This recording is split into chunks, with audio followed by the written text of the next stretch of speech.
All right, we are live back again. Finally, another week of Virginia football. It felt like an eternity this last week waiting. You know me, JV. We got our guy Dragon back again, and special guest this week, Jerome from the forum. Excited to have him on. He's a big contributor to our forum and everything locker room access. So we love having our people celebrating our guys. So this is fun for us. Glad to have you on, man. Yeah, appreciate you guys having me. Yeah, man. Good deal. Welcome. Welcome to the fun. We will jump right into it. So the big thing, of course, we're not going to spin along on this. Dragon doesn't want to do it, but we got to say it every week because it does come out. Today's Tuesday. We usually do this on Wednesdays, but if you were paying attention about an hour ago, they put out the new CFP rankings. Virginia comes in at 18, and honestly, this is still just status quo. Our situation here is pretty straightforward. Beat Virginia Tech, be in the ACC Championship game. Win the ACC Championship game, you're going to the playoffs. That's where Virginia's at. It is an incredible thing to say out loud that it's actually a definitive, this is what has to happen for us to get there. Like, we've played these scenarios all season. Back in the preseason show, I was dreaming of a Pop-Tart Bowl, and now I almost feel like I'm going to be disappointed if we have to eat a live mascot. Like, it's kind of a sad thing for me now. But I couldn't be more excited for the chance at this, right? Like, how great is it that not only are we doing this, but, our friends down from the South for Rivalry Week, they're having a bad year. Things are kind of bleak for them. Maybe their new coach turns it around. We won't spend too much time on them. But for Virginia, this is everything you could dream of, right, Jerome? I mean, what do you think of this? Yeah, I mean, it's everything you want. It's exciting. It's scary at the same time with everything that's on the line and just given our history against Virginia Tech. But no, it's really exciting. I mean, when you started the year, I don't think anyone would have said or would have not taken this result. I mean, we're sitting here at 9-2, our bitter rival for a chance to play in the ACC Championship game. It's honestly, the year couldn't have gone any better in my eyes, relative to expectations. So it's nerve wracking. It's exciting.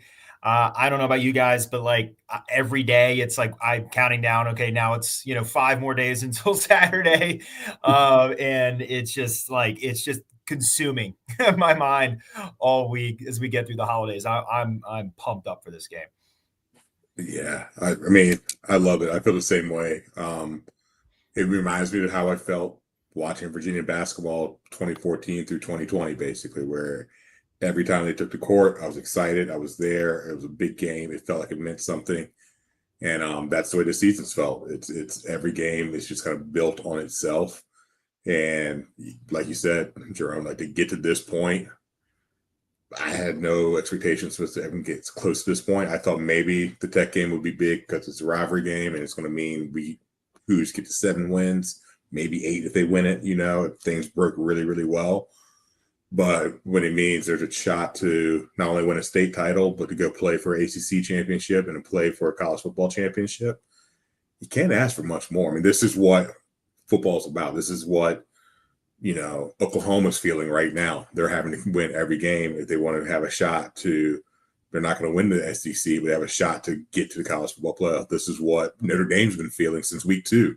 Is they have to win every week. They want to keep pace. Like, that's the company that the Hoos are in right now. And as a fan, it's nerve-wracking. It's exciting, but that's why you watch sport. That's why we're fans, is to get to this point and get to this place where you have their skin in the game finally, and it's pretty awesome.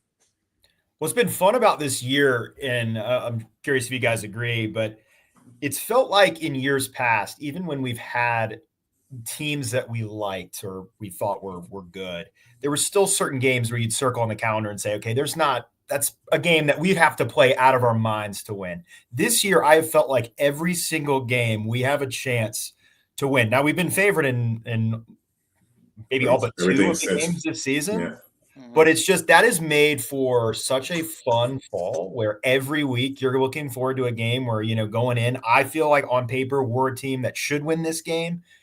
And then we've actually gone out and delivered the results, but that's just made for, to your point, Dragon, like every game is meaningful, but then also going in knowing okay, we're not going to like Notre Dame this week where we know, okay, we're going to have to play a perfect game to have a chance. The schedule has been more manageable, but I hear people say that. I hear people talk about the schedule. The schedule has played a part, but this is a good football team.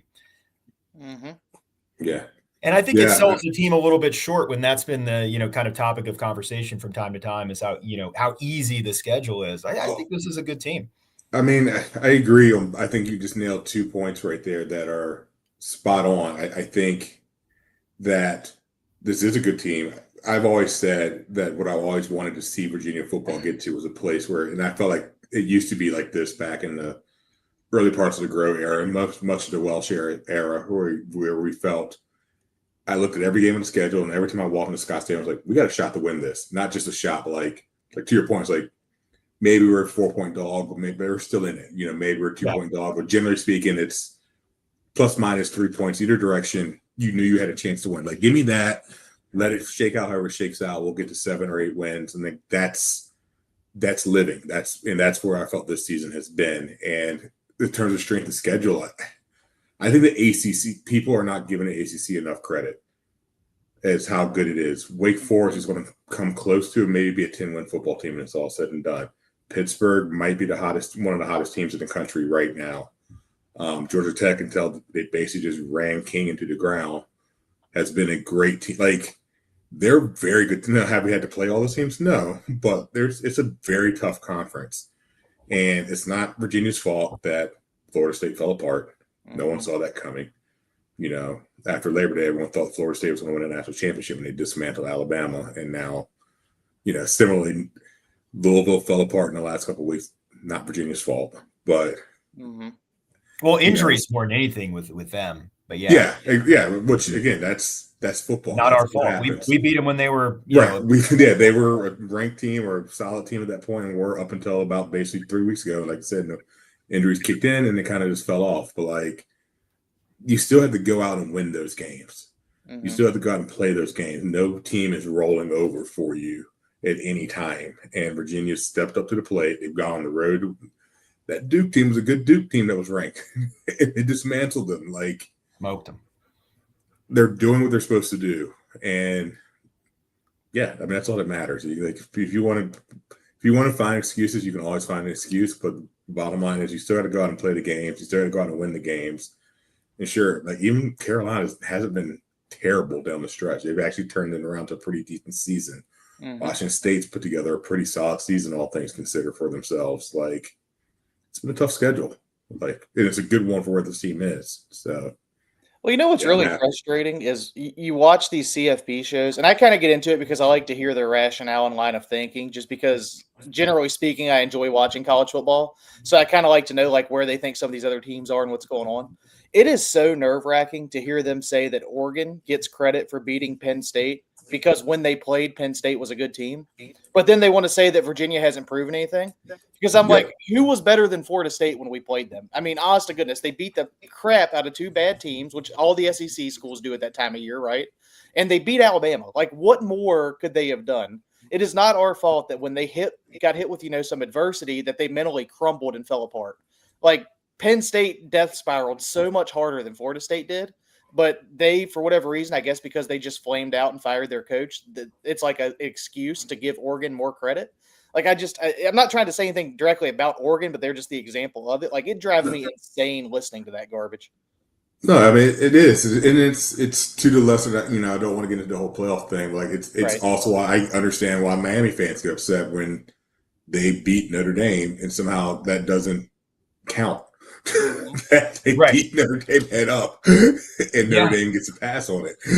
Well, they say, what is it? Teams have to be in clusters. It's like, well, they're 3 spots behind. How big is a cluster? I mean, what are we talking about here? Like, that's pretty much a cluster. They're supposed to be like 14. I've heard it explained to me multiple times the last year or the last 2 weeks. But like I understand teams' frustration with that. And again, it's once you play a team, what that team does the rest of the season, like, who knows? Like, it's not. If that's the case, I mean, granted, Bama's had a chance to win. They have won some great games. That Florida, they should be massively penalized for that Florida State game, if you think about it, if you want to play it that way. Because they lost to an unranked 4-win football team, essentially. Yeah. Well, I think Jeff's right. I mean, people don't like to call it because everybody says it's a cliche, it's an easy out to blame it on those two conferences. But it's just reality. Like we sit here and we watch this, and that's what they do. I mean, yeah, the ACC could do a better job of not having Florida State being the only real big win against the SEC, I guess. But at the same time, like it's not fair to hold teams to one standard versus another. Like at the end of the day, preseason rankings really don't mean jack crap, right? Like once you No. have 6, 7, 8, up to 10, games of empirical data to see what teams actually are, all that goes out the window. Like whatever you thought was good doesn't matter if it doesn't prove it on the field at that point. Yeah, I mean, I giving mean, people credit for injuries and stuff, that's different to me. All right, like if your star quarterback gets hurt or whatever the case may be. But for teams that just fall apart, like I don't think it should be the way they're doing it. I just think it's very two-sided the way they're talking about it. totally. I mean, it's even when you look at the conferences themselves. I mean, the Big Ten especially, it's a pretty terrible conference. Indiana, because they had that unbalanced scheduling, Indiana has managed to cruise outside of a trip to Austin back in October. But the rest, I don't think they've played another team above 500, basically. Like, if you look at the bottom of that conference, Purdue, Michigan State, what does we got here? Purdue, Michigan State, Maryland, Wisconsin, Rutgers, Penn State have combined for 2, 4, 6, 7 conference wins. Yeah. That's the bottom of your conference. Like, we get crap for having Boston College, and you look at that, and you're like, come on. I mean, this is like 5. I mean, yeah, Boston College is worse than most of those teams, but like, I mean, come on, that's a whole pile of garbage as opposed to just one really bad team. The bottom 7 teams have won 8 league games in the Big Ten. It's ridiculous. Don't tell me that's a good conference. You can't tell. It's a top-heavy conference. Even hell, I can go to the top part. Northwestern's 5th in that conference right now, 4th in that conference. Yeah. Minnesota, Illinois was supposed to be good, and they bombed out. They're all 4-4. Like, it's a terrible conference. Minnesota. Yeah. But yeah, no credit for that, right? Yeah, no credit for that. They're the best conference in the world because they got Indiana, Oregon, and Ohio State at the top of it. And those 3 programs are basically feasted on.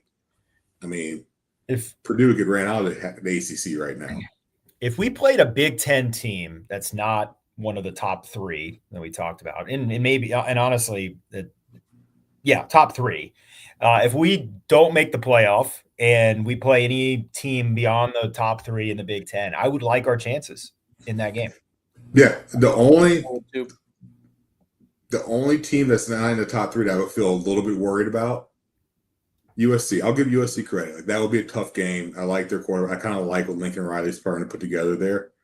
But I'm not even afraid of Michigan. I'm a Michigan fan. I'm not afraid of Michigan because they have no. I'm not afraid of Michigan either. No. I think they're very one-dimensional. Yeah, Underwood's being mismanaged up there. Beyond that, Iowa, you know what you're going to get. It's going to be a dogfight, but they're not. You can get to whoever gets to 21st is going to win. Minnesota's garbage. Illinois is garbage. UCLA, terrible. Penn State, dumpster fire. Rutgers, come on. They give up 7 yards of play on offense. Wisconsin, Maryland, Michigan State, Purdue, like. God, Purdue's 0-8 in conference. That's the second. They haven't won a conference game in forever, it seems. I think it's been like 3 years, 2.5 years. Right? Is that where they're at? Conference game? What's that, Josh? Yeah. Since wasn't Braum there before? Is that? I think so. Yeah, I want to say he left. Like, is that the last time they won anything? I think so. Yeah, that's what it comes down to, right? Like, these two things tie into each other. What Jeff's saying, like, there's a bias because they recruit better. Like, that's what gets them these is because they have these numbers. And, it's easy for us to see, like, in basketball, right? Because, again, locker room access, mainly basketball. We know that. But, like, Duke, for example, they're always a top, 5, 6, 7 team because they recruit so well, right? Like, that's what carries them every year. They're always predicted to win. They never actually do, but whatever. But that's how it goes, right? Like, these teams recruit well, so they get the byproduct of this bias, which is complete garbage after the first few weeks. Like, I think it's crazy to wait until November to put out playoff rankings like this and then to still hold those same biases. Like, I just think that's complete contradiction to the idea. But I don't want to spend too much time on this. I mean, like I said, it's pretty straightforward for us as far as winning and going on.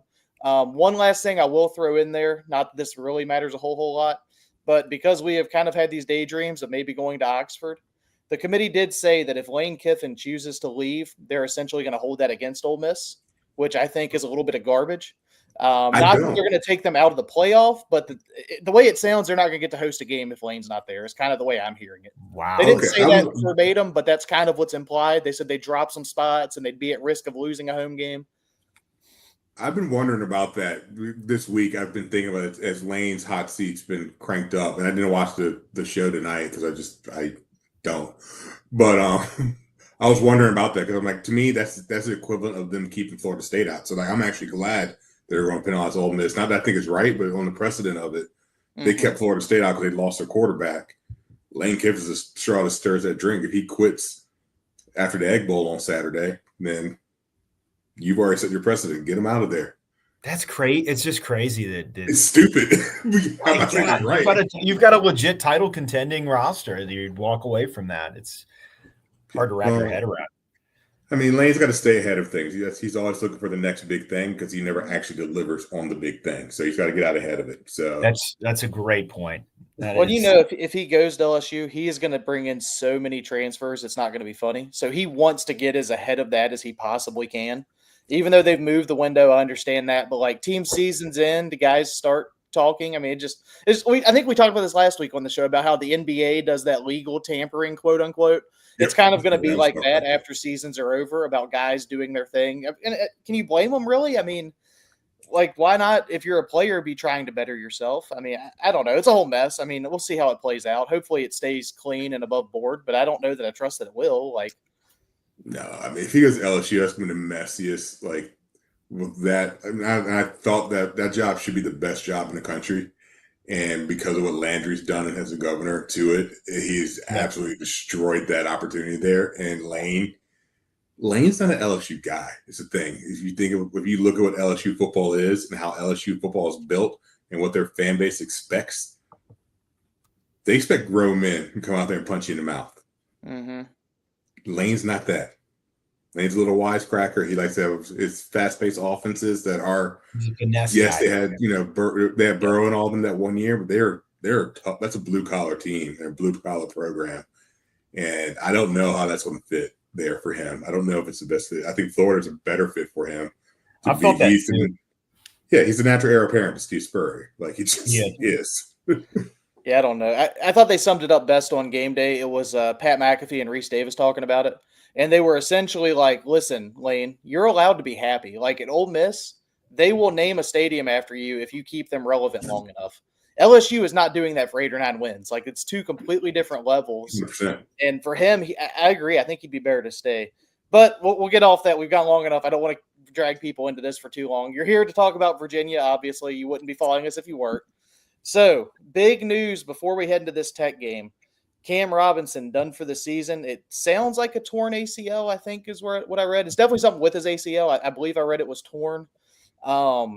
Just crushing blow for him, obviously. I mean, that really sucks to be this close and to be, I mean, essentially the team leader, right? Like the defense rallies around him pretty tight. And for him to be down, I mean, I hate it for him. It guts me for him. I don't like it. But I also, I don't know what it's going to do for him as far as his decision-making goes at this point. Like, I feel like he's, all but certainly going to miss everything there is to do to work out for the draft. So I don't know how viable the pro aspect is for this upcoming year. That being said, though, with how late in the season is, I don't know that he'd be able to even play next year for UVA if he comes back. So it could be a situation where he stays in school. I don't know where he's at with his degree, but maybe say he finishes that out. He trains as much as he can to go to the draft or even potentially plays for UVA the year after that, like 2 years from now. Dragon, what do you think on this? Where do you think he might be?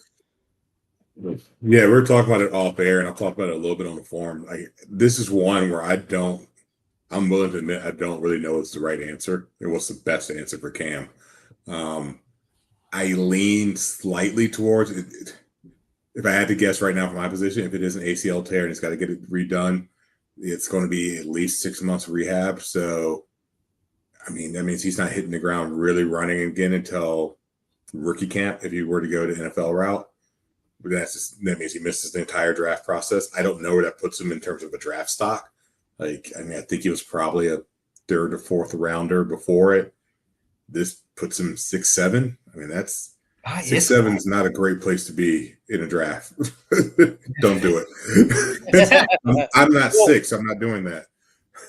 Well, the thing is, I mean, if he's a projected third, fourth round pick, I think that's what we had seen prior to this. Given his injury history, I just don't see. I don't see a team. I mean, he could go the undrafted route. I'm sure someone would take a flyer on him as an undrafted free agent. But me personally, I mean, we'll see how it plays out. But I think this kind of eliminates the NFL option as far as it being like. It's going to be a tough decision for him, but I don't think he's going to get drafted at this point. What does that mean for his future? Does he want to finish his degree at Virginia? I think if the timeline is most favorable, he's back in 9 months, ready to play. Does he come back? Let's say Virginia is looking good again next year. Does he want to join? Kind of mid to late season? Is there precedent for that? I don't know.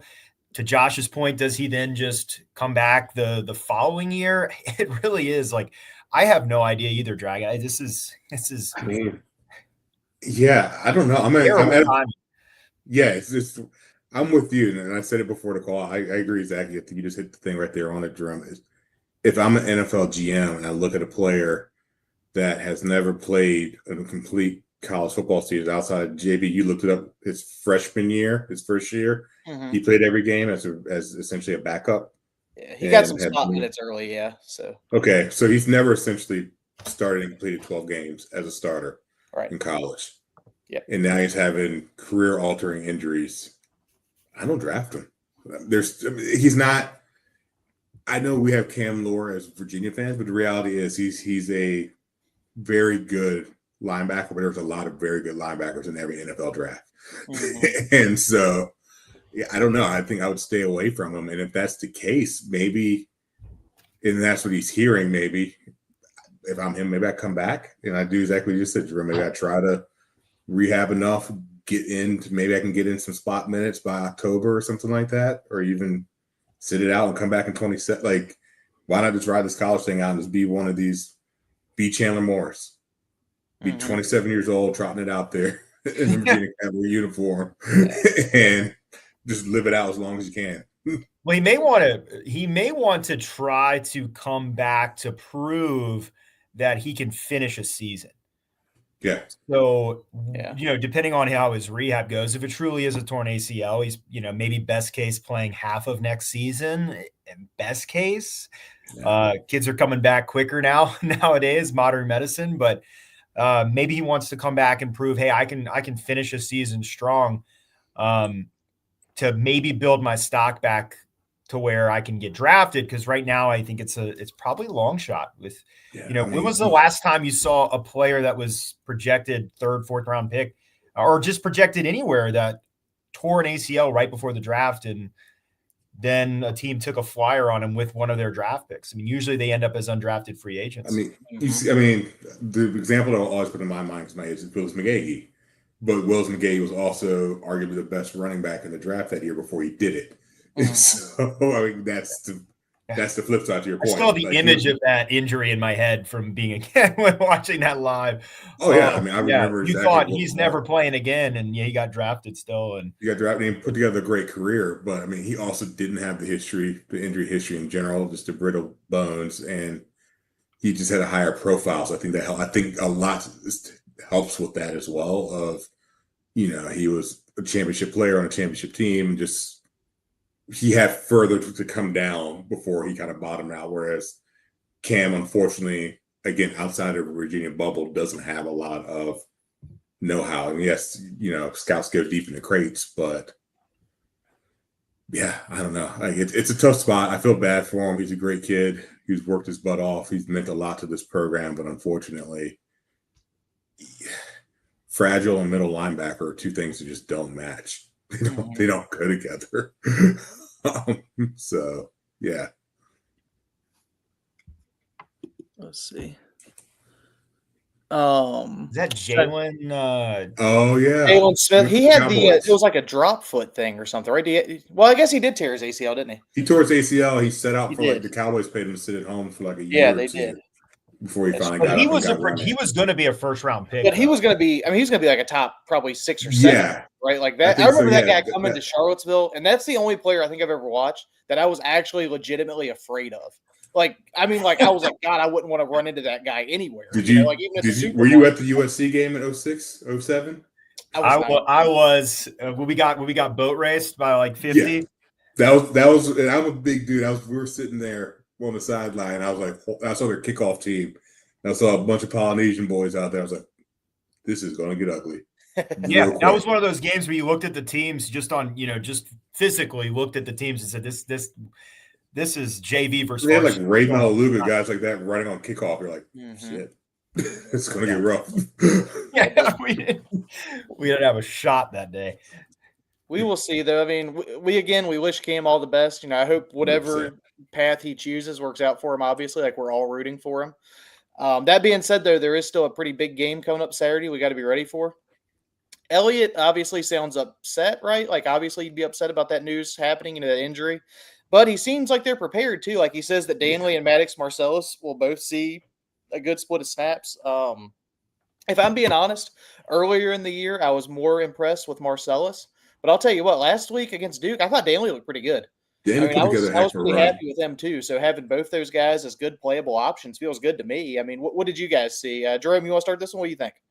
I liked Danley last week. I think the thing you have to account for is we have done really well against the run the last few weeks, and really better part of the season. Our defense has done really well against the run. It feels like once we've settled on a rotation on the defensive line, and I think early in the season, like we were kind of working. I think Cam being out hurt, but I think it was more so just kind of figuring out our rotations and getting into like a rhythm. Once we got that, defensively, we've been just extremely stout. I think the one thing to account for, though, is that Virginia Tech's above any team we've played this year probably is one that is as committed to the run as you can be as a team. And we don't know which quarterback we're going to face. And we'll talk about that, I'm sure, today. But I'm sure even if they do roll out Pop Watson, you're going to see a lot of design quarterback runs as well. So having to account for that, that's my only concern with Danley is just not having the reps. I mean, I thought he looked great against Duke, but Duke is a pass first offense. So it's a little bit of a different beast. And, you just don't want to get nickeled and dimed down the field with Tech's run game. But overall, it's a big loss, but it's not a loss where, as good as Cam is, it's not a loss where I look at it and say that totally flips the script of the game. I think we still have the depth and the personnel to slow Tech down. And Tech's not a good offense, and I think we'll still hold up at the linebacker spot. Yeah, I mean, honestly, I think the Pop Watson stuff personally is more gamesmanship than anything. I think they're going to go with drones at least to start, unless it's just really ineffective. I don't think they're going to start Watson. I mean, what do you think, Dragon, from what you've seen on it? Drones is getting the starting now. I feel pretty confident about that. I think they're doing a little bit of a smoke screen here. I think we'll probably see a little bit of Pops for sure. Yeah. They might try to platoon it, but I mean, I don't know that their game plan changes really all that much. I don't know that their wide receivers are honestly as good or good enough to really make a difference with Pop, and especially when you consider like what our pass rush has been the last few weeks and how much better we look. I mean, Mitchell Melton's having as good of a year as anybody, right? Like, and we saw Daniel Rickard early on how much of a game wrecker he was. Our defensive tackles have been playing well. I mean, we're pretty deep on the defensive line right now. Like, I don't know that putting the backup quarterback in is going to have the same kind of lightning in a bottle that it did against a pretty not good defense last year, right? Like, no, it's not. It's not. I mean, I think for me, the key to this is getting Tech into obvious passing down situations because Melton is going to eat. Rickard's probably going to eat too, and we got K-Mac as well. I mean, if we can get into situations where it's 3rd and 6 or 7 or more, and we know Drones is not a great passer. He's also not great in the pocket either. He is at the first sign of pressure, gets a little panicky. I actually think we can get to them in those situations without sending the blitz, which is a huge advantage. So it'll just be like, how do we, avoiding giving up those big runs and then getting into situations where like Drones has to pass. He doesn't have a game. I don't know who posted it, but I saw it earlier in the thread. He doesn't have a game with higher than a 60% completion percentage.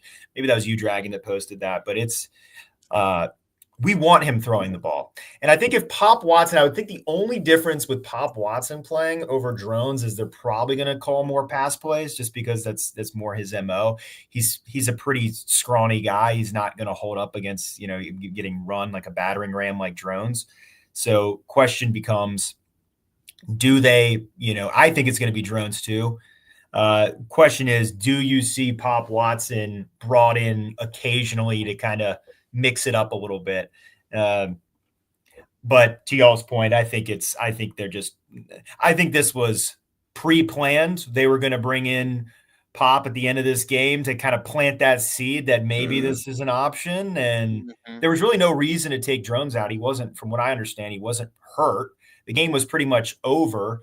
Yeah. So I think it was, hey, let's just throw it out and then kind of put that in, that's now in the back of UVA's mind heading into next week. Yeah, I mean, that definitely felt like one of those, we want to put this on film to make you think about it later. And it's doing its job. And of course, the fans are going to go crazy with it because Pops came in and had a monster game last year against the Who's. I mean, that said, even if Pops is in there and gets to start, which I don't think he will, but this is an offense that has ran the ball 56% of the time this season. They're so run based. For them to suddenly flip the script and become so pass heavy in a way that's effective in 5 days is pretty unlikely. If we're just being honest. Yeah. Franklin's not allowed to run the offense for them right now. Like these are still guys who are mentally checked out. Some of them are going to be trying to play their best to try to keep a spot in Blacksburg. Some of them are trying to play hard to try to get out of Blacksburg and go someplace else. And when you get guys doing that, yes, it's great. You want you guys to play your hardest, but you get guys playing a lot of me ball when they start doing that. They start trying a little hard, pressing a little too much, and mistakes start to happen. So I expect to see a lot of that. I would not be surprised, to Jeff's point in the chat, if they do throw in some trick plays there. I would be surprised if we see Drones and Pops in at the same time at one point, and they try to run some sort of weird Wildcat gimmick. Why not?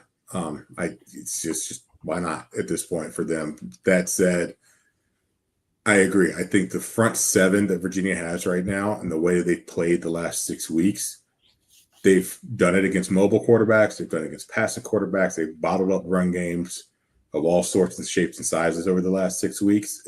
They know what they're doing. They've played without Cam, counting last week, 4 times this year, essentially, 3.5 times. It sucks, but they're used to it. Jerome, you nailed it. I think, and Jackie touched on this last week when she was on there with us, the rotations on the back end have shored up. They've kind of figured out how the secondary works. They've figured out how to work with each other and who goes where. And that's allowing the front seven to play a lot freer. And to your point, they're not blitzing as much. And it's much more timely blitzes now to create havoc in the backfield. And I think that'll hold. This is a Virginia Tech line that, despite the fact they run the ball 8,000 times a game, isn't that great. They're not super effective at, keep creating holes or creating options, grading the ways. They don't look nearly as good as the Virginia line, for instance. So I think that's what we're going to see on offense. Defensively, sitting there watching Tech just get ran all over by multiple teams right now. Louisville's running on them right now on the side of my second screen here. Their defense is soft. It's very soft. It's very susceptible. This is a long, long cry from some of the Bud Foster units that we've seen over the last 2 decades. And this team looks much more like a Virginia team from any of the last 4. They're just down. They really are. Statistically, they show it. They're just ineffective. They don't really get off the field on defense. They're not creating turnovers on defense. The whole special teams thing is gone. This is a chance, I think, that the Who's can really empty their clip, especially with Chandler kind of seeming to be back on the right track last week. You're going to get a healthy dose of Taylor back there in the backfield. They're going to try to get him his 1,000 yards. I guarantee it. They know he needs 80 yards to get over the hump, and they're going to really go for it. Control first down on both sides of the ball. Just like they did offense, control it, get it into, 2nd and 6, 2nd and 5. force Tech into 2nd and 10, you'll be all right. I mean, I really do. Like I'm not of the mindset that I don't buy into this. Ooh, this is Tech. Let's be afraid. Screw that. Screw that. I don't buy it. I don't think the team's afraid at all. And I think that one of the advantages, Josh, I think it was you that posted that a couple of days ago, that this is a team that's comprised of most of our top contributors are transfers. We're led by a guy who is like built for this type of game, and Chandler Morris. And none of them know the first thing about the Virginia Tech rivalry. They don't care about the history. This is not something where it's weighing on them. This is to them is just the last thing standing between them and the ACC Championship game and what they've worked for all season. So I don't feel like the team is going to be scared. I will say, as a fan, I'm not scared, but I am. There is a sense of nerves, because it's one of those games where you have everything to gain and everything to lose at the same time.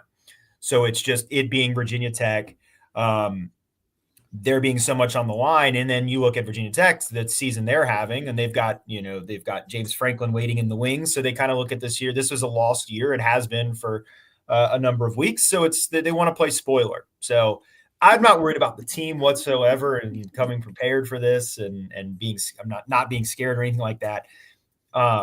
As a fan, we just, as fans, we have our kind of PTSD from prior years. But I don't think there's an apples to apples to this year.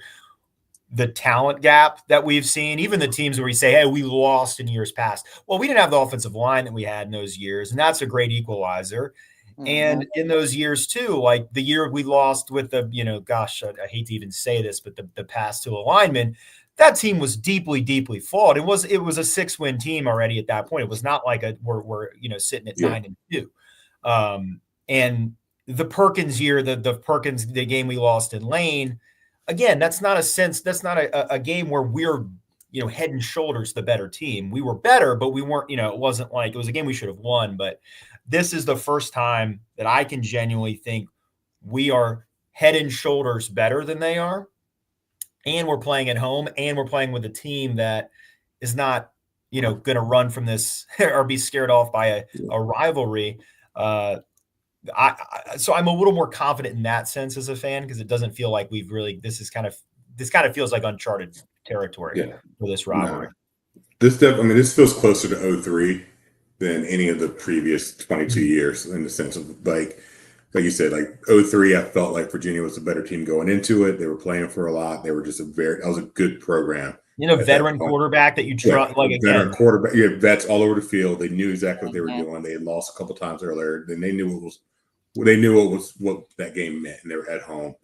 And this feels very similar to that. And you're right. Like, that's the flip side of that is, every Virginia team since about 2004 has been pretty heavily flawed in one way or another, and some unfixably flawed going into this game. And even the Perkins team in 19 was a Superman away from not being, the defense was held together by chewing gum at that point.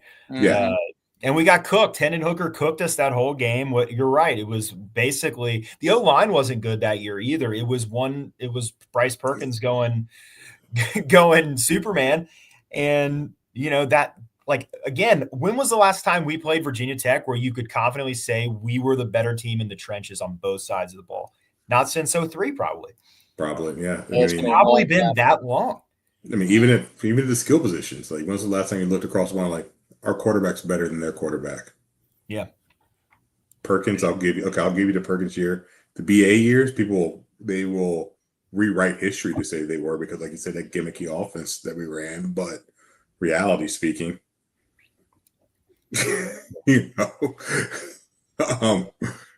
yeah. Well, I think this too, though, with that. So part of where, I got to thinking really a lot about that was I saw last week Mitchell Belton was on the Who's On podcast. And that's a good listen. We'll plug that. If anybody's not listening to that, it's a good one to pick up. But he said that he had just learned last week about the disparity in this rivalry with how many games Tech had won compared to UVA and all that. And I'm just sitting there and I'm like, this is so good, because honestly, I feel like we have put so much pressure on ourselves to get out of that streak that we see guys do one of two things. They're either so ridiculously tight or they do something completely boneheaded because they're really amping themselves up trying to make a play. Like I feel like I have seen both ways go for years that we just, we try to block a punt that had no need to be tried to block. So then you get the flag. We go for a fake punt on a 4th and 16, because our coach thinks we need to get this momentum for whatever reason because it's such a big deal. We throw it to a freaking lineman because we're trying to catch him off guard. Like we need to run some trick bull crap to win. Like these types of things, I just don't think are in anyone's minds at this point. I don't think this coaching staff, I don't want to say they don't care about the game. Obviously they do. But I don't think they're amping themselves up in that same way and putting it as a feast or famine situation. And I really don't think these players are either. I think you're exactly right, Jerome, that they're looking at this as our goal was to get to the ACC championship and win it. And we got to win this one game to get there. So, let's get it done. I think that's where they're at. I think it's a good mindset. Well, I think you pick a perfect player, Melton. He knows what pressure in a rivalry is. Yes. And sorry, Habs, I hope you're listening to this, because he's got his ass kicked by Michigan for 3 years in a row.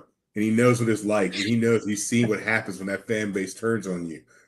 He's lived that. That's a rivalry. He gets it.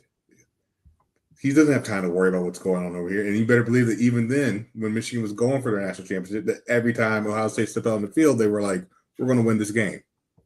Doesn't matter. They're players in Columbus, Ohio, thinking that right now and getting ready to make the trip up to Ann Arbor, and their entire season's on the line for them. So, yeah, I think you're right. I think we have the right coach whose temperament is the correct level of temperament, to your point, Josh, in that he's not going to try too hard. Tony Elliott, is a competent man. He doesn't lead with emotion. He's leading with logic, and he's built this team the way that he has, and they're ready for this. They're ready for this moment. These veteran players who understand the pressure. Chandler Morris has been in a national championship game. He has. He played under pressure cooker last year when he was out of North Texas the entire time. He gets it.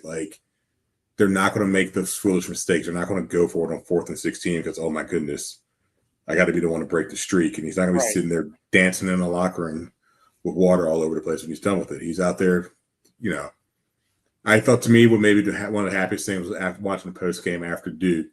And, Elliott's giving his props to all the players in the locker room. And he's like, we got to go win a state championship. That's what we said we're going to do. That's the next step in this journey. Win a state championship, go win the ACC. And it's very much not, oh my gosh, it's business. I heard that mission. too. It's like a checklist on the list of things we do for a successful season. Yeah, this is another stepping stone. It's just what we do. We show up, we're going to go out and win a state championship on the next Saturday, 2 Saturdays, or now this Saturday.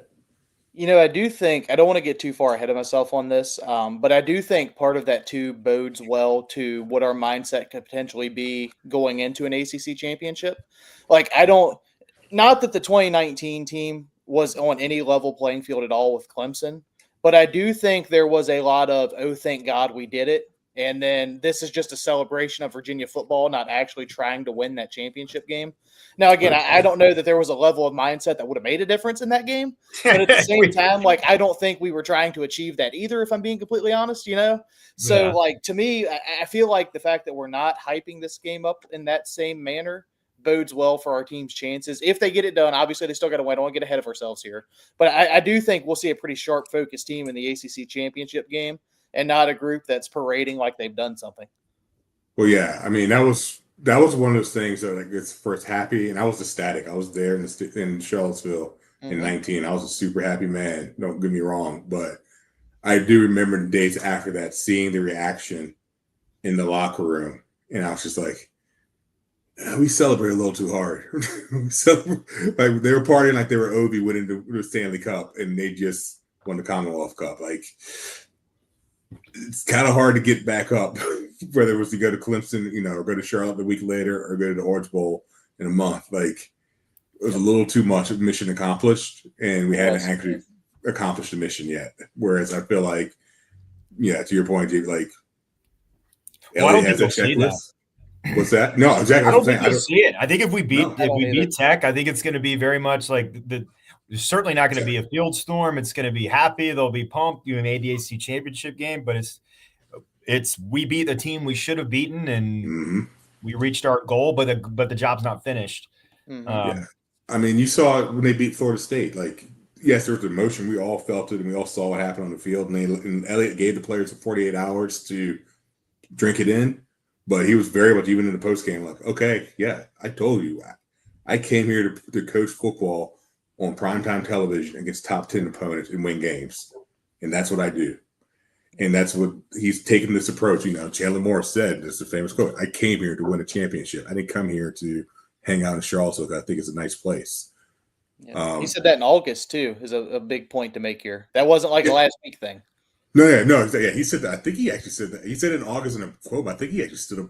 There's quotes of him saying that in like January, back when he first showed up on grounds. Yep. But like, yeah, I mean, this is very much like you said, Jerome. This is very much another step in the process and not the end of the process, which I think is key. That's, as a former coach, that's such big framing when you get your players in that mindset of we're ticking boxes every day. We're punching the clock in, we're coming in, and this is what we're supposed to do. This is where we're supposed to be. Not, oh, thank God, I'm so happy to be here. But no, I'm happy to be here because I prepared, I put in the work, and we are supposed to be here. We deserve to be here. And win the game, we'll get strapped up, get some ice on it, and we're going to go down to Charlotte and take care of business in that game. And I guarantee they'll walk into Charlotte against Pitt or SMU or whatever, and they'll have the exact same mindset. Yeah, I don't think they'll storm the field, Jeff, but crazier things. That's a good point. That's a very valid point. I'm kind of with them. I can see the fans doing it just because they're fans, and fans do dumb stuff. Yeah. I mean, we'd get grief for it, but that stuff like that just doesn't bother me. It's same. Fans want to do it and have fun at a game. I could care less. What you always get the field storm police that come out when it's happening, and I could totally see the optics of doing it for a 3-win team. But I think at that point, if we did it, it would be it's fun, but also we're just celebrating the culmination of a great regular season. At that point. Well, I mean, is it really? I don't think they would be wrong to storm the field because we punched our ticket to the ACC Championship game. Like, you got to factor that into this too. I don't view this as anything that the team wants or is encouraging or is going to get lost in. Like, I think if there's something of that nature, it is 100% the fans doing it. Like, you know what I mean? Like, Florida State felt like something that everybody wanted to celebrate, right? Getting that huge win, primetime game, on a Friday night where everybody's watching. This one, to me, though, feels like if people are doing that, it's because those people are choosing to do that, not because, like, does that make sense what I'm saying? Yeah, no, I agree with you on that. I think I'm okay with the fans storming the field on Saturday because it is kind of the culmination of let's celebrate this season.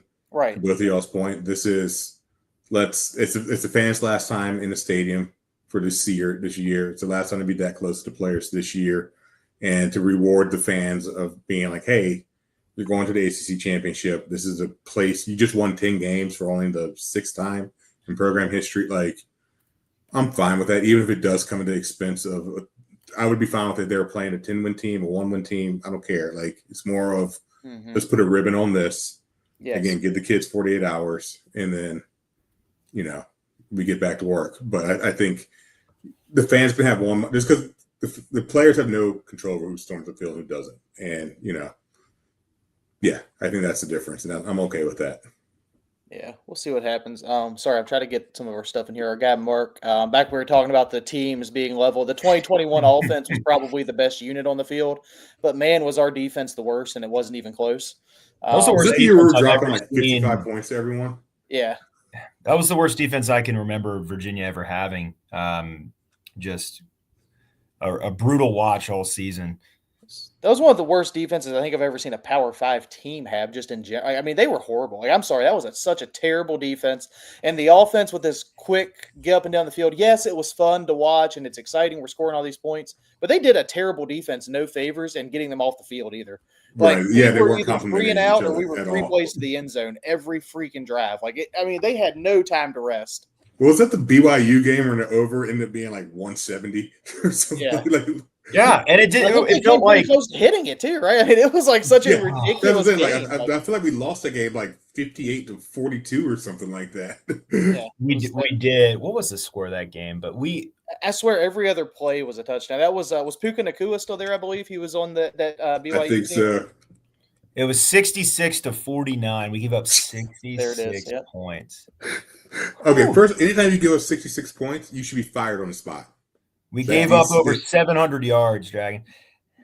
like the entire defensive staff should have been fired and not allowed to come home from Provo. Yeah. But you're just like, I'm sorry, you can't. Like the same way that like every one of Syracuse's staff should not be allowed to ever coach football again after what happened last Saturday against Notre Dame. That should have happened to the Hoos that weekend when you give up 700 yards and 66 points. Yeah. Our guy Mark, again, we hope they're going to win. I don't want to get too far ahead, but I'm pretty confident. I'm with you on that. Talking about Hal, defensive coordinator. What's crazy is that man still has defensive coordinator jobs. Like he hasn't actually just fallen off or anything. Like that's probably the wildest part of all this. I mean, I don't know. I don't want to degrade a person too badly. I'll bury him. Like, I'll bury him. He's bad in his job. he was bad. He was bad. The whole that Give three him a Football's very shovel. whatever binary. we were It's trying very to clear run if was you're good at your garbage. job Like or the whole not. thing was just such a terrible, flawed concept. And the biggest thing that made me excited when Elliott came in was that he was going to run a 4-3, right? That we weren't running a 3-3-5 anymore. Like that was the worst strategy I've ever seen in my entire life. But whatever, neither here nor there. We'll get back to the game that matters here, right? So while we were talking there for a bit, I pulled some stats. Drones has only gone over 200 yards 3 times this year. 2 of those games were against ODU and Wofford. Wofford was his high with 307. And the only other time he went over 200 was when they played South Carolina in the season opener. He went for 221. Is that passing? Passing yards. Yes. Passing, yeah. So with that, He completed 42% of his passes in that game. Yeah. 220. He had 4 games though that he was under 125 passing yards. Yeah. I mean, that's and they're all against Bob good Watson. teams. I think he's only thrown 4 passes this year. So I mean, that is all Drone's time doing this. Like it wasn't like he got pulled or anything like that. I mean, it was. I mean, when you look at when they play good teams, like his numbers are. Georgia Tech might be his best performance against a good team. He went 13-21 with 2 touchdowns and a pick for 181 yards. Yeah. But other than that, like I mean, Louisville, he goes 11 for 24 for 79 yards. Yep. We've seen how bad that Georgia Tech defense is, right? Like there's a reason. That Georgia Tech defense is a terrible defense. Yes, just an awful. Wake Forest held him to 14-28 for 111 yards, 1 pick, 1 touchdown. NC State held him to 20-34 for 170. Like when they played just Power 5 defenses essentially that are competent, he struggled. Cal held him to 9 of 18. Yeah, that was we watched together, JB. Yep. That was a game where they ran all over Cal, and we've seen Cal's run. Yeah, I mean Cal's run defense is also bad, and they essentially just ran. They ran a read option for probably. They ran read option for the entire second half. God, it was forever. Yeah, it was wild. And he pulled it every single time too on that read option. Like I don't think he handed it off maybe once in that. Like it was all the drone show, which. Just to your point, though, like I don't think a team that's played this way while I was bringing it up is going to go into all of a sudden this weird pass happiness. Like, yeah, I mean, I could see them pulling out the trick plays and I could see them having some sets or maybe a home run play here or there. But, like, I don't think he's going to throw it 40 times as a winning strategy at this point. Like, yeah, that's what I'm saying. They get into that, it's because of how far they're down. I don't think this is like a overnight thing. The biggest thing I think I worry about, honestly, is without Cam, like the biggest difference for me with Cam is that he's like kind of a game breaker, right? With his like speed and ability. Mm-hmm. I thought they could spy him all game on drones and just not let him do anything. And that was my biggest like excitement as far as the X factorness kind of to it goes. I don't know how I feel about that with the linebackers without Cam, but I feel so good about the rest of the defense that I don't really know that it matters. Like I think the rush will do well. I think the back end will hold up. I think they'll make enough plays, but that is probably my one spot of concern on that side of the ball is how we're going to specifically contain his running ability. I mean, you can hit his running ability with the ends. Like that's not necessarily that shouldn't be Cam's job, anyways. I mean, I know you can do that with a spy, but I don't think you necessarily need a spy on him. A spy works out better when it's RPO or if it's just flat out scrambling quarterbacks. Lamar Jackson or something like that. But when they're running just read options and you're going to have, and your key is the quarterback, you have one man as pitch man, one has quarterback. Like you're going to be locked in coming downhill regardless. So that doesn't change anything, whether that's Cam or anything else. And then it's up to the ends to be able to just maintain the edge. So, I don't think my point, and I said this in the forum, like had they run a spy, it wouldn't make any sense because you're essentially taking Cam out of position. if he's just standing there waiting and reading. So you may as well let him get downhill. It's going to be up to Melton, really. Can he play discipline on the outside and, read his keys, trust his keys? And that's where Danley's going to have a little bit of trouble. I mean, Elliott said he got a lot better this week. He's reading his keys a lot better and trusting his eyes. But that's where the test is going to be is, can he trust his eyes enough, to follow the ball and, see ball, get ball, and not get caught up in some of the eye candy that they might try to throw at him. But, to your point as well, even if they did try to pops, they're not throwing the ball 40 times. This offense isn't built for that. They're not changing. You don't change your offense in 5 days. No. You don't. You kind of are what you are at this point. So with it too, Jerome, I'm sure you know this. Everybody probably knows it's been following along all season. Our guy Dragon does his betting pages for us. So not that I'm asking you to call this game out specifically, but just looking at it, I've seen the lines dropped a good bit. It's down to 8.5 now is what ESPN bet is currently showing. Over-unders at 53.5. I'm not really sure. I mean, that feels like a big drop just in general off of the Cam news. I don't really think like just a general position player outside of a quarterback really gets a bit, because I mean, that's what, is that 3 points that's done swung down now? How far down are we? Two. I mean, FanDuel opened at 11.5, but they were them and was it Hard Rock? Only 2 books had it at 11.5 to start with. Everyone else I saw had it at 10.5. So I mean, it's a 2-point drop. Cam maybe is good for a point of that. The rest of it, I know, honestly, is most likely just the way the money's flowing. I don't usually get a good update on that until midweek, so I'll have a better answer for you tomorrow. But my guess is, my initial read was a lot of people thought that 10 was just a big number, and I think the line just got bet down, at least a point, and then Cam News maybe got it enough to give an extra half point there to get you down to 8. That said, it's still early enough in the week that line could definitely, you start getting down to 8, 8.5. Yeah, I can see some people wanting to buy back in on that action right before, because that's the sweet spot. So, I wouldn't be surprised if it kind of lands at 9.5 by Saturday. Yeah. So we'll see.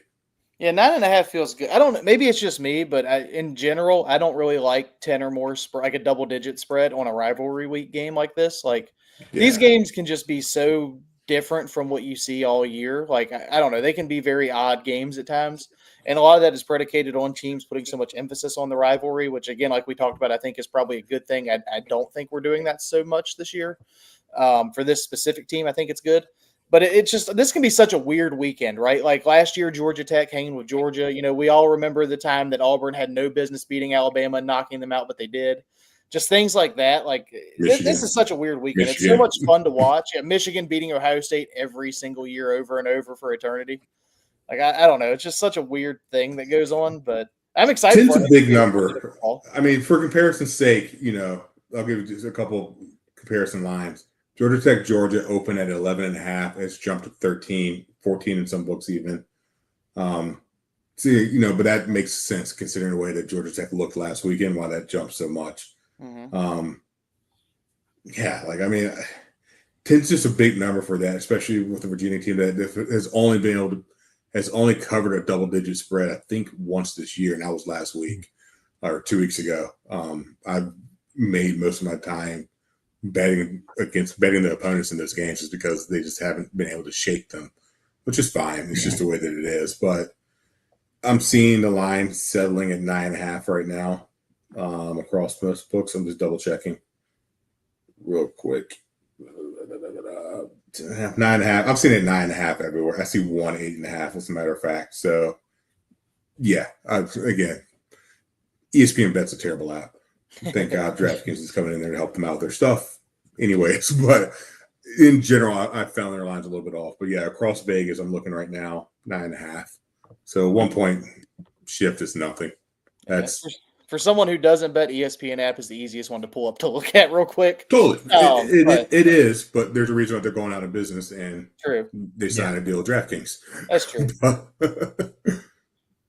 But we will see. I mean, I'm excited for it. In a way, I'm kind of almost excited that this game is a 7 o'clock game, just because I'll be able to focus on all the good football all day Saturday, as I opposed to our game early. Like had the usually, I want to same get this thought. game over with, but I just feel this like calmness about it that I don't really care so much this time. Like I'm kind of excited for it. Yeah, I'm excited too. And I'm glad it's at 7 because to your point, we'll get to enjoy the games throughout the day. It's not going to be, one of those things where you got to I have young kids, so it's it's an easier time when I can watch it after they go to bed, but it all the football behind you for the day, and then you can just kind of settle in with a drink and watch the watch the nightcap. It's I think this team plays well at night too. I think it'll meet for a better atmosphere. It will be cold. It's going to be really cold. It's going to be down in the lower 20s. I don't think that's going to make too much of a difference, but worth a call out. Yeah, I mean, yeah. I think weather's a little bit overrated, generally speaking. All these kids are pretty used to that type of weather. It's not gonna be too crazy, but yeah, I agree with both of y'all. The timing, 7 o'clock game means I can watch it even if I'm doing one of my kids' bedtime. I can watch it while I'm doing their bedtime. They'd like to watch the games with me anyways. I can watch football during the day, relax. I like night games generally. If I'm not attending them, I like them. So yeah, like it's good. Primetime moment. It's a big moment. It's the way it should be. Again, this is the way it should be. It's big teams playing big moments, and they're ready for it. And I think this program and this team is ready for a big moment. They've risen and met them so far this season. The only time they kind of didn't was, I guess, the Wake Forest game, and that was a little bit out of their own control with what happened to Chandler. So, but they've met them in all the other moments, so why not do it again? Yeah, and how about it? I mean, give our fans on top of this a round of applause. A lot of it does have to do with team success, but our fans actually building up and showing out and having good, pretty close to full crowds, I think has contributed to the fact that we had 6 night home games this year. That's by far a program record. I think the most before was 4. So we've been building on that for a while now. But like, how about that? I mean, how incredible is that? Like, would you have ever thought when we talked about this stuff preseason, or even just as a fan following along, Jerome, that weren't part of our preseason shows, for this team to be in that position, right? To not only be that they're playing for something that matters other than beating Tech this week, but like for it to be nationally recognized like this, to get these night games, to get ACC Huddle for a second time. I understand it's not College Game Day, but still, like they have other. I mean, there's 8 other games they could go to. Like for them to be coming again, I mean, it just feels great. I think like it feels like such a celebration of Virginia football all season, but in like a good, like a goal checking way, not in a let's celebrate to celebrate type of way, if that makes sense. Like I'm just so happy. I couldn't be more excited for the program. And I'll say this too. I agree with everything you just said, but I also feel like what we're doing, I don't agree with fans that think this is kind of our shot in the, shot in the pan. I actually feel like what we're doing this year is sustainable. It didn't feel like we're 2019. It felt like, it was a lot of riding on Perkins. Morris has been great, but I feel like Tony's built a really good foundation. We're seeing it's also a different era too. We're seeing the donations have come in. We're giving them proof of concept. These donors that spent all this money to say, hey, you spent the money and then look what we went out and did. We're winning 9 games, maybe 10 games, going to an ACC championship game. And you saw Jackie on 24/7 today saying that she expects we're going to be doing just fine as far as financing goes for the offseason to kind of build on this. And again, like now, instead of Tony Elliott going out and selling a vision, he's selling results. And I think it's a good time to be. I think it's a good time to be a Who. I think it's a good time to be a football fan, for a Virginia football fan. How many times in our lifetime can we say that and say it's actually something that feels good beyond just this year? I'm enjoying it, but I'm also cautiously optimistic of how things are trending for this program. I think you couldn't ask for a better position to be in. Yeah, I think with you fully. I mean, yeah, go ahead, Dragon. No, sorry. I agree with you 100%. I think I've been impressed with what Tony Elliott's been building this year, and it's very clear to me that, like you said, he's laid a foundation. He started laying it 4 or 5 years ago. We just didn't quite have all the pieces to kind of get there. And yeah, he's given proof of concept. I've been around a few people who are more than happy with said proof of concept, and so I'm not surprised that to Jackie's point that, we've already seen there's already been one major donation that came in a month ago now, and I think they're going to continue to come in. And I think they're building a program in a way where they're still recruiting very well and getting some guys in, and they're going to be able to pepper it with and season it with some transfer guys to come in over the course of January. And yeah, this isn't an accident. I get it. Schedules are going to flip or whatever, blah, blah, blah. But, this is a credit. This is a credit as well to Carla for sticking with Tony Elliott, the first-time head coach, allow him to have his growing pains, allow him to overcome some adversity, some major adversity. And I think he's finding his stride. I think, our coordinators have absolutely found their stride. I mean, Rudd the last month and a half has been as good as we've ever seen. Rolling Strum the sidelines for Virginia. Dez is Dez, but Dez is also coached some pretty daggone good football this year. I can hate if I want to, but it wouldn't be right. Like, he actually has more than shown up, as he should have this year. So yeah, all the pieces have come together, and I don't think it's, to your point, Jerome, it's not an accident, it's not coincidental, it's not a flash in the pan. This is actually the actual building blocks of something that you can continue to grow. And on that note, Jackie put in a crystal ball prediction for a 4-star receiver out of Roanoke today. The 2027 class is shaping up really nicely to start, and a couple in-state kids. The quarterback there, I think that's to be the third in-state guy from this class if he commits. But you're seeing you can turn around and say, here's now what we're selling. Look at what we're doing. You can come play in an offense where you've got 3 receivers that are eating this year. You've got a running back who's going to, a bell cow that's going to run for 1,000 yards, most likely, we hope, or at least close to it, and is top 3 in the ACC in touchdowns. You've got a defense that's fun to play in. So there's now that, hey, instead of saying, hey, here's what we think we can be, it's here's what we are, and come, be a part of it. So I'm excited to see what it looks like in the future, but I felt like I was, I had my doubts of Tony Elliott, but I think what you're seeing is the first year where he's actually had the raw materials to play with and to build off of. And I credit to him for building the roster the way he did. He realized he needed depth. He needed to solidify the trenches. He did that. And this is the first year he's had a roster on paper that I thought was worth a damn. And look what the, results we're getting. So that's all encouraging. And, I just wanted to make that point because as excited as I am now, I'm also the type of fan that wants to see bright future ahead. And I'm feeling good about that right now. I get that for sure. Couple things. I'm going to kind of go all over the place here, but a few things I want to touch on before we close out for the night. First up, I've left this comment up for a few minutes because I accidentally did miss Jazz's comment last week. So apologize for that. But this is our producer here. I'm sure most know at this point, Jazz is all over the place on the forums. He kind of runs everything. I'll be honest, I'm not great with technology. He handles all my crap all the time. It's wonderful. I really appreciate him for that, but I give him some extra airtime here since he didn't join us today. Next thing I'll go to, talking about football, I'm with you guys completely. I am so happy that not only is it a bill of goods that Tony Elliott has been selling, like at this point now it's a product of finished goods that he's able to sell to guys on the trail, be it to transfer guys to high school recruits, to getting donations. I mean, to whatever. I don't know how you could look at him at this point if he comes saying, I need a little bit more money, and say, you know what? We just gave him a whole bunch of money. Were his results worth it? And I have a doubt in your mind, right? Like, he proved that he can do it when he has the resources. So I feel great about that. I'm with you. I love the stuff with, Jackie putting in the crystal balls. It's great. I love that he's picking up the in-state recruiting a little.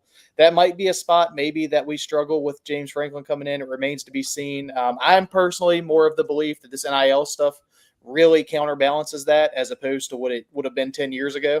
I would have been terrified of James Franklin 10 years ago, if I'm being completely honest. Now I'm kind of like, okay, let's see what happens. I mean, sure, on paper, it's a good hire for them. But we'll see how it plays out. We'll see if they actually get the donations and the money they think they're going to have to spend. So we'll see how that goes. But yeah, I mean, I'm so happy for Tony and for the staff that they're getting this opportunity now. I hope it continues. I hope they keep doing well. And then last thing we'll touch on while we're talking about money. Did you guys see, not football related, this is basketball, $5 million donation this morning?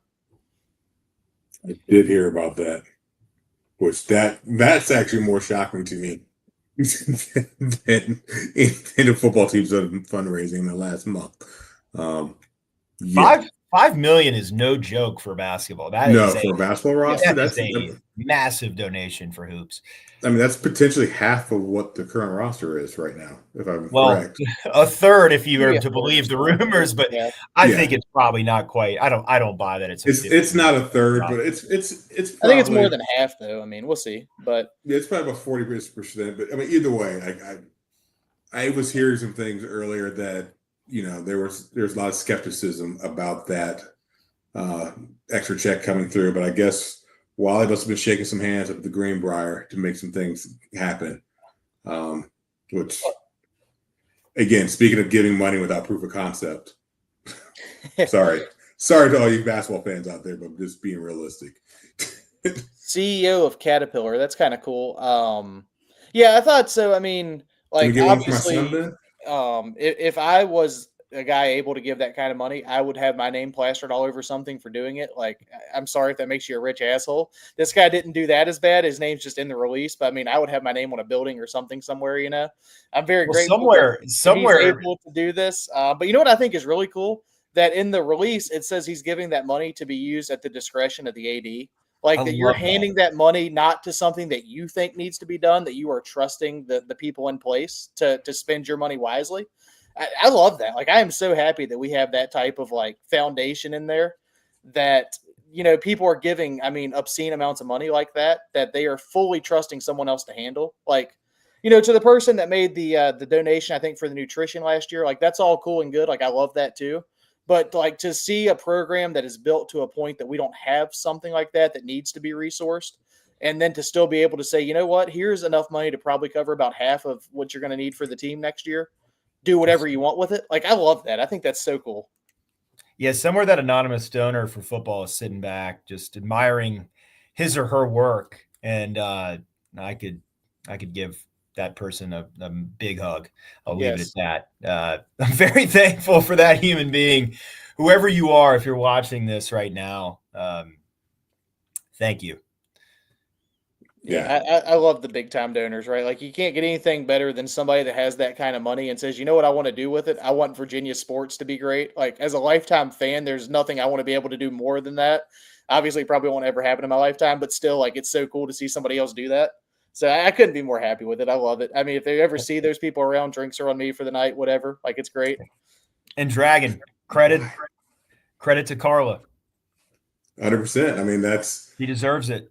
That's the one thing. I mean, you see it on the board and everywhere else, people just trash her time and time again. And I will say it till I'm blue in the face. An AD's job is to raise money. Yep. And I don't know that I've seen an AD do a better job of it in this environment, especially than at Virginia history than what Carla's doing. I mean, she's absolutely, to your point, JB, like, she just got a blank check for $5 million after just getting a blank check for $10 million a month ago, after just getting a blank check for $20 million 12 months. Like, and rumors, Mikey Surf saying there's rumors of another one coming. I don't know if it's football or basketball, but I think it's basketball, but another one that just hasn't been announced yet. I mean, yeah, on that side of the house. I mean, what other school do you see out there? I mean, maybe I don't follow it closely enough that has the type of announcements that are making headlines. I mean, there definitely are. I mean, I don't want to ever put us into an arms race with like Texas oil money and what we're seeing in the SEC. Sure. Like, and that's, I mean, not to go too far off topic, I think that's going to be the downfall of the SEC is the Bamas and the Auburns and the Floridas, even the LSUs of the world to a lesser degree, cannot keep pace with the arms race of A&M, Texas, and Oklahoma. Old oil money just runs deeper. And those schools aren't producing the tech millionaires and sort of guys who can kind of keep pace. But that said, right now, what the Hoos are doing on a consistent basis, I mean, that's what the game is right now. Now, where does that leave all of us in 10 years? I have no idea. But this is how the game is played right now, and this is what you have to go out and do. And I'm glad we're playing the game. Yeah, exactly. Yeah, that was going to be my last point on specifically with AD Carla Williams. For her to have gotten this specific program willing to do that, Like, not only is getting those donations such a mountaintop that she's achieved, but to be able to do it feels like she's walking on the moon at UVA, right? Like, I mean, I don't want to speak for you guys, but I feel like we're probably all kind of in line on this of not ever. If you would have told us this 10 years ago, we would have never believed it because of how UVA is and operates. Mm-hmm. And for her to have pulled this off, I mean, I couldn't give her more credit in the world if I'm being completely honest. Like, people can hate on uniforms or whatever logo they don't like. I don't really care about that. I just care that we win. I mean, we're rooting for a team that's wearing blue and orange, for God's sakes. Like, if we wanted to look good, we'd have better colors that didn't clash so much, right? Like, hey, now that doesn't really matter all that much at the end of the day. Like, I'm wearing this bright orange T-shirt, like, whatever. It's a great like, color.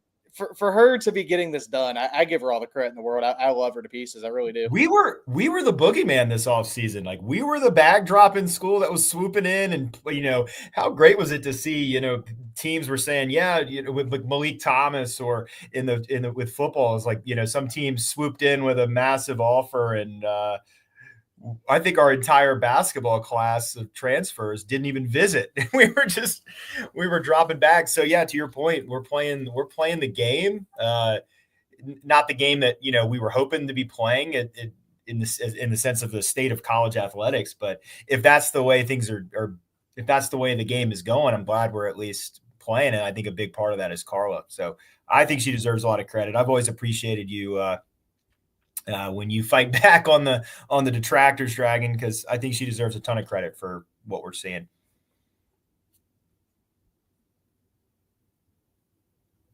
Dragon freeze on us, maybe. Yeah, he might have frozen. Yeah, he froze on us. That's okay. Well, he's with us in spirit. He knows we love Carla. He's on board with us with that for sure. We've got a little over, so we'll wrap it up. This Saturday, Virginia plays Virginia Tech. Everyone knows this. At Scott Stadium. If you can be there, be there. Don't let the Hokies take over. It's going to be a 7 p.m. kickoff, ESPN primetime spot. And hopefully at the end of that, we're celebrating and we're back next week to talk about the ACC Championship game. Virginia wins, they're in. Very simple now. Everything's cut and dry for us. Take care of business and get to play for a trophy. So hopefully we'll see you guys next week. Jerome, again, man, thanks for coming on. We really appreciate it. It was a good time. You're a good interview. This was fun, man. I liked it. Yeah, I did too, man. I appreciate you having me on. Happy to jump on anytime you guys need someone. Enjoyed what you guys do for a while now. So appreciate it. There's Dragon. Got him back. There he is. He's not froze now. We're good. We got him back. Dragon, we're just wrapping up. You got any last things you want to say? No, I just want to say thanks for coming on. Appreciate it, Jerome. JB, always appreciate it. It's rivalry week. Let's go out and enjoy it, and let's kick the crap out of the Hokies on Saturday night. Let's do it. That's it. Well, hopefully, again, we will see you guys next week. If we win, we'll be back for an ACC Championship Game show. So until then, go Hoos. Go Hoos.